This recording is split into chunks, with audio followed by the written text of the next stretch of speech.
إن الحمد لله نحمده ونستعينه ونستغفره ونعوذ بالله من شرور أنفسنا وسيئات أعمالنا.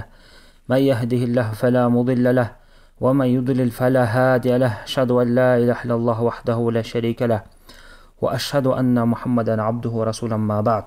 Бүгүнкү сабагыбыз исламдагы эң негизги болгон түркүк, исламдын биринчи түркүгү болгон ла илаха иллаллах Мухаммаду расулуллах келмесинин экинчи бөлүгү боюнча болмокчу. Баарыбызга белгилүү болгондой, ислам дини 5 түркүктүн үстүнө курулган. Бул түркүктөр жөнүндө пайгамбар саллаллаху алейхи вассаламдын сахабасы Абдуллах ибн Умар Бухари Муслимде келген хадисте мындай деп кабар берет.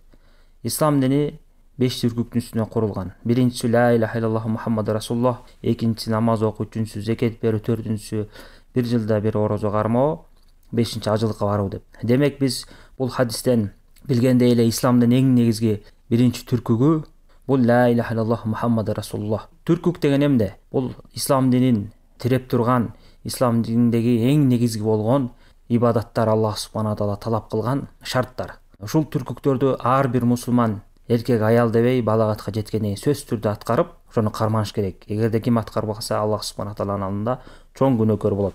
Мына ошол түркүктөрдүн эң алгачкысы ла илаха иллаллах Мухаммаду расулуллах келмеси. Ушул келмени айтып, адам баласы мусулман болот. Эгерде дин исламга кире элек болгон болсо, ошол ла илаха иллаллах Мухаммаду расулуллах келмесин адам баласы айтып, ушу менен динге кирет. Демек, бул ислам дининин ачкычы, ислам дининин эң негизги болгон шарты.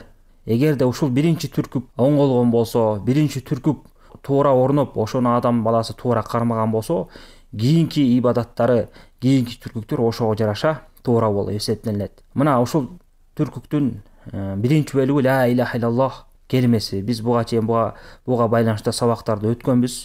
Ошо Сүннөткө багыт каналында бар, жана ошондой эле Сүннөткө багыт каналынын YouTube каналында дагы жайгашкан. Ла илаха иллаллах келмесине байланыштуу маселелерди өтүп, сабак кылып жаздырганбыздар. Ким каалаган болсо ошону издеп таап укса болот. Кыскача айтып кетели, ла илаха иллаллахтын мааниси Аллах субхана тааладан башка сыйынууга татыктуу зат жок дегенди билдирет. Демек, баардык ибадаттын түрү, баардык сыйынуунун түрү бир гана Аллах субхана тааладын өзүнө гана арналыш керек. Эч бир макулук, эч бир жаратылган нерсе, кандай макулуктун түрү болбосун, мейли ал периште болсун, пайгамбар болсун, олия болсун, аалым болсун, асман, жер, тоо, таш, кандай гана жаратылган нерсе болбосун, ошолордун бирөөсү дагы ибадатка татыктуу эмес. Баардык ибадаттар Аллах субхана тааланын акысы. Адам баласы сыйынганда, кулчулук кылганда бир гана Аллах тааланын өзүнө гана сыйыныш керек. Мына ушул ла илаха иллаллахтын мааниси ушуну билдирет. Анткени Аллах субхана таала өзү Зарият сүрөсүндө айткандай: "Ва ма халактул джинна вал инса илля лиябудун." Мен жиндер менен адамдарды өзүмө ибадат кылуулар үчүн жараттым деген. Демек, биздин максат бул дүйнөдө Аллах субхана таала кулчулук кылып сыйынуу үчүн келгенбиз. Мына ошол нерсени ла илаха келмеси билдирет. Сыйынуунун баардык түрүн бир гана Аллах таалага арнагыла, Аллах субхана таала гана сыйынууга татыктуу дегени билдирет. Анан экинчи бөлүгү Мухаммаду расулуллах. Ошол сыйынууга татыктуу болгон, жалгыз өзү татыктуу Аллах таала көптөгөн пайгамбарларды жиберген бизге чейин. Мына ошол пайгамбарлардын акыркысы биздин пайгамбар Мухаммад саллаллаху алейхи вассалам болгон. Ким пайгамбар саллаллаху алейхи вассалам пайгамбар болуп келгенден кийин ага баш ийбей, аны кабыл албаган болсо, анда ал мусулман эмес, Аллах тааланын каарына калган капыр болуп саналат. Ошондуктан ушул келменин маанилүүлүгүнө ушул жерде жатат. Анткени пайгамбар саллаллаху алейхи вассалам пайгамбарлардын акыркысы, Аллах тааланын эң акыркы элчиси. Баардык адамзат ошону кабыл кылыш керек. Ошол адамды ээрчиш керек. Ошондо гана Аллах субхана таалага жагып, Аллах таала даярдаган бейишке кире алат. Болбосо Аллах субхана таала капырларга даярдаган тозокко барып калат, эгерде ким пайгамбар саллаллаху алейхи вассаламды кабыл алып карманбаса.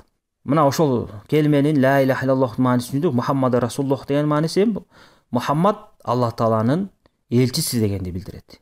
Расул деген бул элчи. Элчи деген эмне экенин биз билебиз.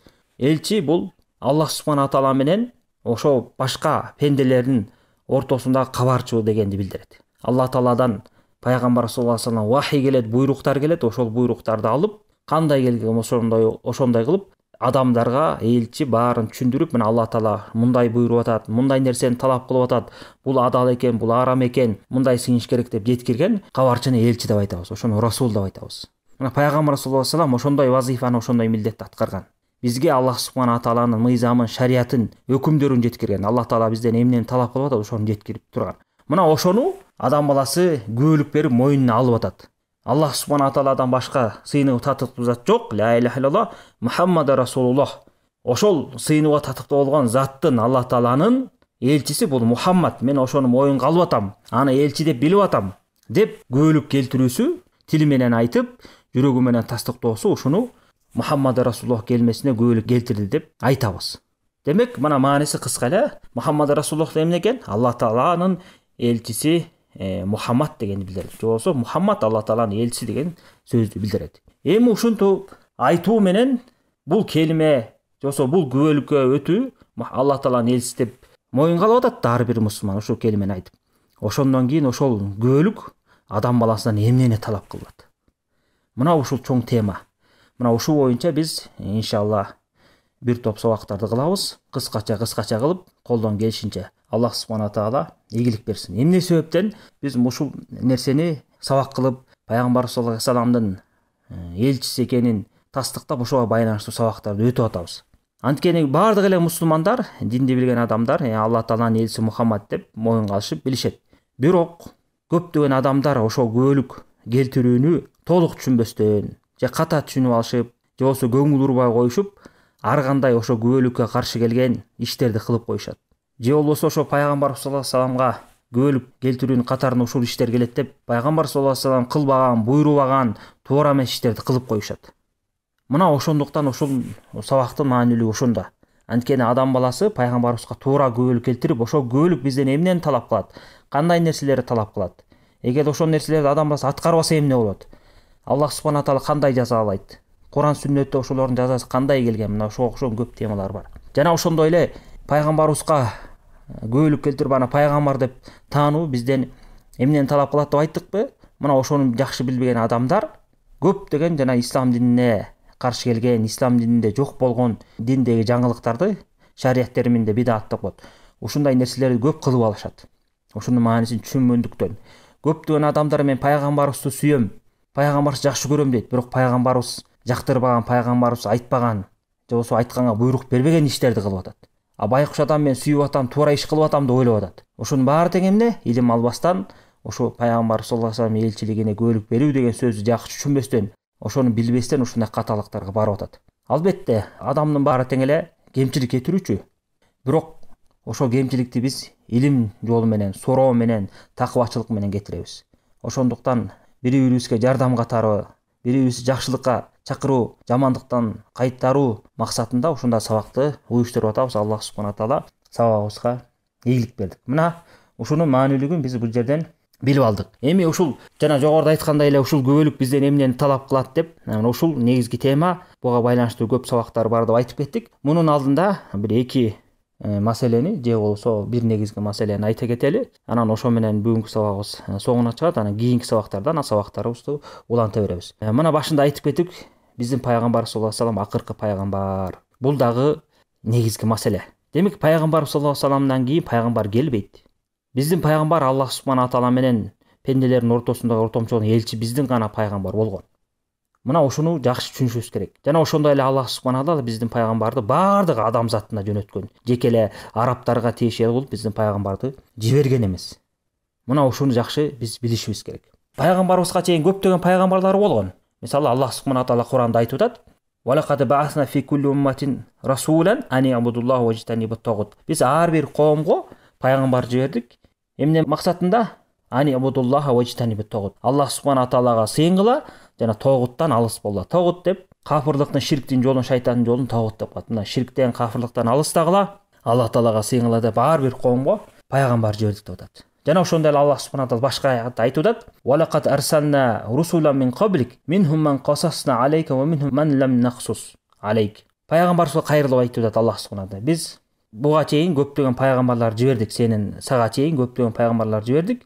Алар жөнүндө биз кысса кылып, баян кылып айтып бердик. Жана алардын арасында сага айтып бербегендер дагы бар" деп атат. Демек, бизге маалым болгон пайгамбарлар дагы бар, маалым болбогон пайгамбарлар да бар. Эң негизгиси Аллах субхана таала буга чейин көптөгөн пайгамбарларды жиберген. Мына ошол пайгамбарлардын катарында эле биздин пайгамбар Мухаммад саллаллаху алейхи вассалам келген. Бул пайгамбарыбыз акыркы пайгамбар.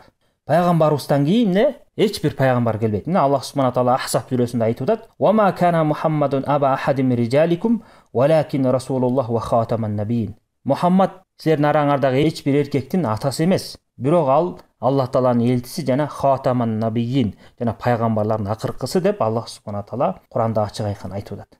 Мына муну тастыктап дагы пайгамбар саллаллаху алейхи вассалам өзү дагы хадисинде айтып кеткен. Мына Бухари Муслимде Абу Хурайра риваят кылган хадисте айтып атат пайгамбар саллаллаху алейхи вассалам: Исраилдин балдарын, Бану Исраилди пайгамбарлар башкарып келген. Бир пайгамбар келип, ал пайгамбар өтүп кетсе, анын аркасынан башка бир пайгамбар келген. Болгону менден кийин пайгамбар жок, мен акыркы пайгамбармын деп пайгамбар саллаллаху алейхи вассалам айтып кеткен. Демек, Бани Исраил дегенге бул Исраилдин балдары Якуб алейхиссаламдын урпактары, ошолордон тараган уруулар урпактары. Мына ошондон Якуб алейхиссаламдан баштап көптөгөн пайгамбарлар келген.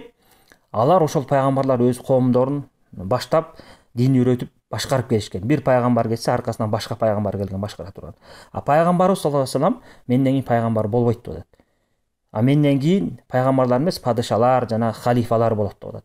Демек, биздин пайгамбар саллаллаху алейхи вассалам акыркы пайгамбар. Жана ошондой эле Бухари Муслимде келген дагы бир башка хадисте пайгамбар саллаллаху алейхи вассалам Али разияллаху анхуну Табук казатына кеткен кезде ошо Мадина шаарына таштап кетет. Ошондо Али разияллаху анху дагы, Алла таала ыраазы болсун ал кишиге, ал баргысы келип пайгамбарыбыз кайрылып айтат: "О Алланын элчиси, мени жаш балдар менен, аялдар менен кошо таштап кетесизби?" дегенде пайгамбар саллаллаху алейхи вассалам айтат: "Сенин даражаң ошо Харун пайгамбардын даражасы Муса алейхиссаламдын алдында кандай болсо, ошондой даражада болоруң. Сени ыраазы кылбайбы? Болгону менден кийин ана пайгамбар жок" деп айтат да. Мындайча айтканда, Али разияллаху анхунун көңүлүн көтөрүп, сенин даражаң менин алдымда Харунун даражасы Мусанын алдында кандай болсо ошондой. Харун деген Муса алейхиссаламдын бир тууганы болгон, ал пайгамбар болгон. Болгону менден кийин пайгамбар жок деп атат. Болгону сага пайгамбарлык берилбейт, мен акыркы пайгамбарым, бирок то сенин даражаң ошондой деп пайгамбарыбыз саллаллаху алейхи вассалам Али разияллаху анху көңүлүн көтөрүп атат. Биз бул жерден эмнени түшүндүк? Пайгамбар саллаллаху алейхи вассалам акыркы пайгамбар,